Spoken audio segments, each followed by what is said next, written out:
Well, hi there. I'm Diana Montford, the world's first transgender television. I know. Television journalist, born male, became female. I always have to explain that because people say, well, what direction are you going in? Born male, became female, okay? But anyway, my guest is television producer, songwriter, actress, university professor, Ms. Helen Yalof, who is going to tell us all about all her fascinating endeavors. She does a show here on MNN called Helen, I'm so glad we met. No, Helen, I'm happy we met. I'm happy we met. And we're going to talk about Helen's show. And as I've said, she's a true Renaissance woman. She is a songwriter, sings, does a lot of different things. So tell me all about yourself. Well, this Renaissance thing, when I grew up, they always said, master of many. Something of many, master of none. Right. And they always told me to select one thing, and I couldn't. I like to do a lot of things. Good for you. And I would spend a lot of time on each of the things, like I did art work, until I went to college where they were very Bauhaus, and I got out of artwork, and I started to do a lot of theater. You didn't like Bauhaus? I wasn't in that direction. I was heading in a surrealistic direction. Okay. And at that time... Sort of like Magritte and everything? More like Dali. Ah. More like dreamy quality. Mm-hmm. But I wanted to study realism. I wanted to learn how to do the body. And I was just getting to learn how to draw what was in front of me when they told me it was passé. But there are fashions in art, and we really can't. They just sold a Basquiat, I believe his name is, for some ungodly amount of money. I mean, is there really I know, yes, there are fashions in art, but should there be? I certainly don't think so. I think it destroyed my art career, but maybe all for the better. Who knows? Well, didn't you go to Yale? But for theater. I moved into theater where I got 95s and A's. At the Yale School of Drama where Meryl Streep went and everything. Brooklyn College. By the way, when I was at Erasmus Hall, I studied choral singing in the same group that a few years later Barbra Streisand studied. Isn't that great? I went to Yale Drama School and Meryl Streep went there. But I was studying playwriting there. But I started my own regional theater at Yale Drama School, which was a rep theater. And at that time, the school didn't like it because they felt it took away from the school. Now they're treating me very well. Did your theater have a name? Yes. The original theater, which was started by Dan Scott Potter, and I was invited in, was called Studio I. When I took over and ran it by myself, we called it Studio 60. Why 60? Because it was 1959 to 60, so it was the future. There you go. And we did many plays, Tennessee Williams, Noel Coward, we had cabaret acts, and we had the reviewer come down from the New Haven Register, who was the reviewer for all the Broadway shows that used to come to New Haven before they went to Broadway. Which was almost every Broadway show. And the day he came, I was home in bed in New York with a high fever of 104. Wow. And my roommate, who was the leading actress in the play, came to see me with her hand all bandaged, Miriam Levinson. And she said, Helen, it was a good thing and it was a bad thing. I said, tell me what happened. It seems that for the Noel Coward's play Red Peppers, the curtain that was supposed to go up, supposed to go down or something, went up, spilled all the water on the reviewer in the front row. Oh my God. And then the platforms, which were just pieces of platform that were buckled together, kept moving from side to side as they were doing the dance. Has anyone seen my ship from Red Peppers? And then on top of it all, Miriam was so excited about doing the show that she went out through the wrong door like this and slashed her wrist, broke the glass. Oh my God. and ended up in the hospital. And she said, but it's not all bad. She said, it was kind of good. The audience liked it. Oh, well. Did the reviewer? The reviewer never came back. Well, maybe that's a good thing if it went so badly. But she also said he was laughing like crazy. It was just, well, there was Was he supposed to? It was a comedy, but the whole situation. He was laughing in a different The whole way. audience was laughing like crazy. They loved it. They knew things were going wrong, but they kind of loved it. There wasn't an off-Broadway then. No, well, in a funny kind of, there was like the East Village and all that, but it wasn't there. The same thing. Wasn't there at that time. This was 1959, 1960. Mm-hmm. When Marilyn Monroe's Let's Make Love, she stars in a musical review way off Broadway, like in the Village somewhere, Yeah, but that was when there were musical reviews way off Broadway then. At that time, there was just very small things occasionally. There was and it was called off Broadway, and there was a shame to it. I was a clearly shame to remember it. that, yeah. And you couldn't get a job on Broadway, so now you're doing this. Yeah, it didn't count if you weren't on Broadway. Yeah. And that's what I felt with my region. I had two regional theaters, one in San Diego and one in New Haven. And then we sort of felt shameful that we were not real on Broadway. But we did some beautiful stuff. And years later, people told me who were involved with it that it changed their lives in so many ways. Wonderful. But at that time, we felt, and this whole school was waiting for me to fail, and I didn't. Why were they waiting for you to fail? Was it a sexist thing or something? They really. Or they just didn't like actors who went out on their own. Yes, and also I was from Brooklyn, which wasn't too great at Yale Drama School. And I didn't. Not a WASP, not all that not stuff. A WASP. Yeah. Not gay. It was very gay when I was there. With the boys, but the girls too? No, very few of the girls were gay. So we basically had, but also the school was set up so that the younger kids, there was almost no girls on campus, so they went off campus for their women. Yeah, it wasn't co-ed in those days. And if you went to the bar to meet people or be with your classmates, you couldn't. If you were a woman, you had to sit at a table. Sure, naturally. So Carrie Nye McGoy was there at that time, who's married Dick Cavett. Yes, right. Dick Cavett was there at that time too. And she was brilliant. Did you ever see her Streetcar? She was brilliant. I didn't see her in Streetcar, but I saw her in many, many plays at Yale Drama School, and she was a fabulous actress. Yes, she was. She could do and a all beautiful kinds voice. of beautiful voice. Tallulah, yes. But she didn't have to be Tallulah. She could be regular. She had the flexibility. And she was beautiful to look And she at. was. I was very jealous of her, You're except for the beautiful fact. too. Not as beautiful as Carrie Nye. Except for the fact that she really was a sweet person. She was very kind. Everyone says that. Yeah. Yeah, and I had the biggest crush on Dick Cavett. When really? he had his talk show, when I was 14 in 1970, I would stay up at night and watch him and say, oh, yes, yes, yes.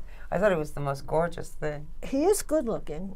He hangs out at the Players Club these days. On 23rd. I wouldn't be surprised. He liked to hang around with players. He was very good at promoting himself. Yeah, well, he did a great show, give him that. I do. I admire the show. I watch it to use for my own show. Yeah. To this day, you can pick he is my model for the show that I am doing now. He was wonderful.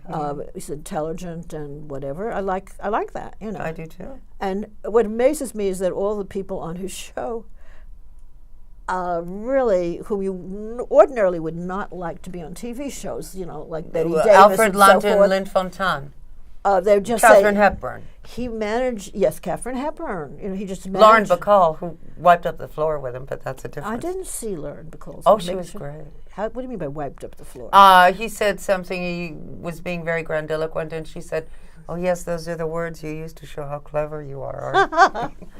And how did he respond to that? He was embarrassed, but not too embarrassed. He has a strong ego. He's an upward climber, but he did very well with it. Yeah, very well. Greatest social climber since Cinderella. Yeah. A great social climber. Yeah. Which is also, it turns out, the guy that does the TCM, who just died. I know. I was so and sorry. they gave a whole thing about his life, and basically he was a very good social climber who happened to be at the right spot at the right time. Well, now, yeah, but some people might say that a gal from Brooklyn who winds up at Yale is pretty good at it too, you know. Yeah, it was unexpected. I was in about 40 shows at Brooklyn College, plus a poetry reading and things. And I just thought I was never going to act again, so I was going to take total advantage of it. But then my teachers, who had just come from Yale, Bernie Barrow and Eldon Elder, said I should go to Yale Drama School with someone that was as dedicated as I was. How wonderful. So I did, you know. May I brag a second? Go ahead, brag. I studied acting with Michael Moriarty, and at my audition, he said I was very gifted. That's the end of my bragging. Well, did you go beyond that? Oh, sure. All right. Studied with him for years. But you know, when I was younger, nobody really said I was very gifted, very much. Really. That's given was all not your easy. talents, that's very Well, I was very dedicated and very... Did they want you to be like a sexy gal and just look cute and don't bother us, girly, and learn your lines and don't get above yourself? Well, not that in college. It's just I was, you could depend on me. Yeah. But I really got, only occasionally did I get leading roles. I usually get the supporting role. Most people really do. Well, Carrie Nye got a lot of leading roles. Carrie Nye was the queen of Yale Drama School when I was there. And sort of deservedly so. She was very good, you know. She was very good. But when I would go to the bars to try to meet someone, which I only did once or twice, but try to be with my classmates, Carrie and I would be sitting at a table with all of the smart, mostly gay guys, who would be raising their glasses up to Carrie and I and say, "Hey, Carrie," and so forth. And Carrie had one good friend, who was, I believe she was also an actress or a costume designer. And they would toast her, "Well, I'm sitting alone at a table and nobody's talking to me." You know, so it's sort of sad for me. Yeah. But I got my own back by having a theater at the end. There you go. Yeah. And actually, I love Carrie Nye and I deeply respect her talent. But you could say that she shot her bolt at Yale and didn't have much left for the rest of her life. I don't know. She was the one person I was sure would make it. Yeah. And she should have. And she sort of did, but not the way she should have. I saw her in the Trojan Women. She should have been Joanne Woodward, you know? Yes. Well, she was very flexible. But she ended up, whenever I saw her on television, doing the Tallulah Bankhead bit, which she was very good at. But she really could play all kinds of parts. And I saw her do the Trojan Women as Helen. She was wonderful. And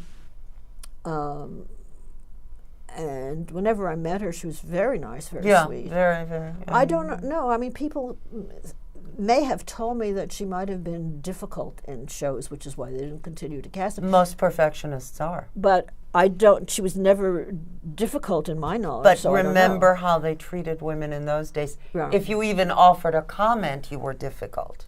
If you said, "I'm not crazy about my second act dress," you were difficult.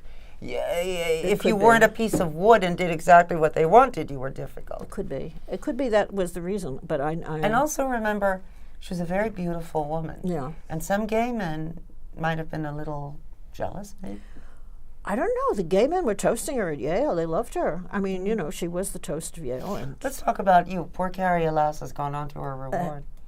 Yay, Carrie. Yeah. You were nice to me for a moment. I appreciate it. And Carrie, you're a great actress. And we are your fans. Yes. And now that your husband's a widower, I think I'll call him. No, I'm kidding. But he can climb on me anytime he wants. Oh, my Lord. Yeah. Lord, that was Lord, dirty. Lord. Yeah. Oh, gosh. Anyway. What kind of a show am I on? Oh, here? a dirty show. A really dirty show. Okay. Yeah, well, there's nudity. It's it's in your contract. We didn't tell you. Yeah. Oh, no, it's integral to the story, though. Okay. Yes. It has to. It means something. It has to mean something. Yes. Yeah. You play a drug-addled stripper who gets naked on a bridge just because she feels like it. But it's very important for the Is this story. good enough for the place? Yes, it's an existentialist piece, you see, yes. Oh, okay. Or maybe you're the, no. You're the existentialist My piece. body isn't so great, but people should see bodies like mine, you know, not just good bodies, you know? Yeah. And, well, you're not bad. But anyway, Dick Cavett had a great They didn't body. say I was great. Who has a great body? Dick Cavett had a great body. Well, he's a nice-looking guy, yeah. Yeah. Hey, Dick, give me a call. Remember me from Yale? You probably paid no attention to me then. I saw you at the Dramat room talking to Carrie and I on the couch, but me, you didn't never talk to me, but I did observe you then. Dick Cavett, give me a call. Give her Remember, a you call. were the idol of my youth. Anyway. I wish I had his gumption. I just don't. Well, you sort of do. I mean, you're doing your own talk show. He But did not own 2 theaters, you know? Yeah, but everything was shoestring. Yeah, but that's went even big. braver. Easy enough. When he was with ABC, they wave a magic wand, anything he wanted. You, on the other hand, had to do it on a shoestring. Well, he started off on a shoestring. I know. But he had the ability to connect. Maybe it was because he was a man, he could connect more easily. Well, not only that, but he was a comedy writer for Jack Parr and everything. Well, and that led to, and he met Groucho and everything, and they sort of helped him, you know? right, but he didn't start off as a comedy writer. He started off as a page. Yeah. And then he used that. I know other pages did that too. But I didn't know any women pages were able to do that. It Until was unfair. the late 70s, I never heard of a woman page. Well, did you? Diamond, I don't know. Yeah, but Remember Selma Diamond? years Selma ago? Diamond, I've been watching all Was she a page? No, I doubt it. Yeah. I don't know how she got on. I think she was Well, probably she had was a very husband. funny. You know? Of course she was funny, but she was like the only woman writer for But she was tough. Sid Caesar and whatever. Yeah, but she was tough, and they liked that. If you were funny, you had to be tough, you know?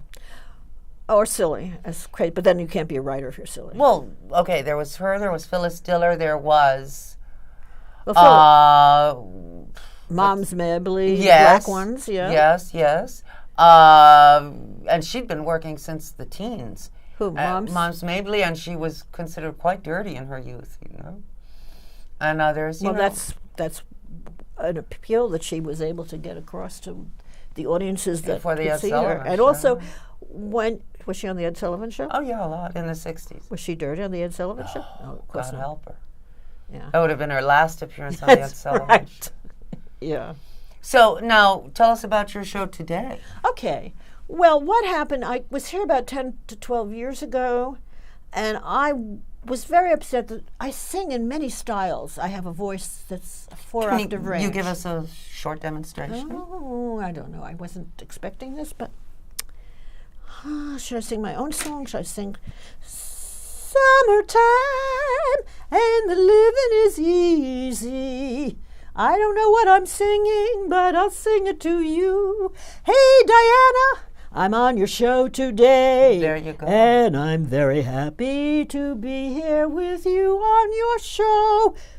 Am I in tune? I hope so, because if not, Diana will kick me out No. of the room. I would not place my high heel on a Yale butt. That would be rude. It would be vulgar. Yeah. But anyway, so now you are studying a special kind of singing right now, aren't you? I have studied it. I ran into, after I got my PhD, I felt the one art form I didn't do was music, and I'd written some songs. So I wanted to be able to sing these songs, say, at parties or something. Right. So I decided to take singing as Excuse me, what is your PhD in? Theater. Would you like to know the name of my dissertation? Yes. British military theatricals during the American Revolution in Philadelphia. How esoteric can it get? Well, you have to be esoteric to write a PhD dissertation. I guess. It has to be some part of knowledge that has not been done before. Would the men have taken the women's parts? I mean on stage, you know their roles. There was some professional actresses that sung Tally-Ho, and they also had, the shows in Philadelphia were organized by the only guy that was hung by Washington for being a spy, whose name is escaping me at the moment, since I wasn't prepared to talk about this. Well, let's talk about what you do now. Oh, well, I started to take singing, and I just thought I was going to not take it seriously because every other art form I took seriously. Right. And then I got totally sucked in. My singing teacher, Ernest Castaldo, had a whole different technique based on the golden age of Spain. I'm half Spanish, so this works. Half Spanish. And his teacher, Esther Fisher, got it from a piano player of one of those teachers whose name I've never been able, Ernie couldn't remember because he didn't bother to ask. Mm-hmm. And Esther Fisher, was considered the voice doctor of the Metropolitan Opera. And that is really saying something. Because when you ruined your voice by pushing or whatever, you went to her and she was able to build up your voice. Thank God. So Ernie built up my voice from scratch. I had no voice by the time I went there. I had not sung for years. There was no voice. I couldn't even do a ballad, well. And it was very slow going and at times very difficult. But I now have almost a 4-octave range. That's great. That's really great. And I wanted to sing many different styles. And I've been teaching this singing to a few people, and their voices do get better, but it's very fast. But they don't. But it's a hard thing to do. Let me ask you a question. If someone has no singing talent, can they learn to sing? They can learn technique, but they can't really get a voice, can they? Yes, they can. They can? Sure. Ernie brought in people who had serious vocal problems. And you see, everybody has a different kind of voice. Mm-hmm. What happens is us white people, we go to school or church or whatever, and you get anxious when you sing. And teachers will ever say, sorry, you're a non-singer. You go, and the anxiety comes up. The breath cuts off when you have anxiety. Yeah. If you went to the churches where they do all that gospel, they don't care you're singing to God, so you start singing loud and whatever. Mm-hmm. And people, I've been told mostly, and I've heard some black friends of mine have said they were attacked, but generally they're just let go. It's freedom to sing. Because it's a form of prayer as opposed to a set of skills. Yeah, and you're encouraged. You're not discouraged. So there's this whole thing of people being afraid to sing. Mm-hmm. And so a lot of people who are afraid to sing, some will have some problems. And so I've had a lot of people come to me and say, I can't sing. I mean, and I say, what do you mean you can't sing? He said, well, I can't sing a song. So I said, can you sing Three Blind Mice? And he said, yeah, I can sing that. And I said, well, let me hear you. And it goes, three blind mice, I said, you can sing. What are you saying you can't sing? There's something in there. So you can, but Ernie has taken people whose voices were like frogs. They skipped an octave. And he worked with them in 2 or 3 weeks. Voices were better. Can you change a voice from, say, contralto to soprano? No, that you can't do. He's looking for the true voice. I have. When I was at the choral club at Erasmus Hall High School, I started off with a first soprano, and I sort of lost my voice as a teenager, and it went to second soprano. I didn't like being a second soprano. I felt it was not good. I felt he was complimenting the contraltos, and it was complimenting. Right. So I deliberately kept lowering my voice till I got to be a second. And it worked? Yeah. I ended up being a second contralto, or second alto, they call it, second alto in a choral group.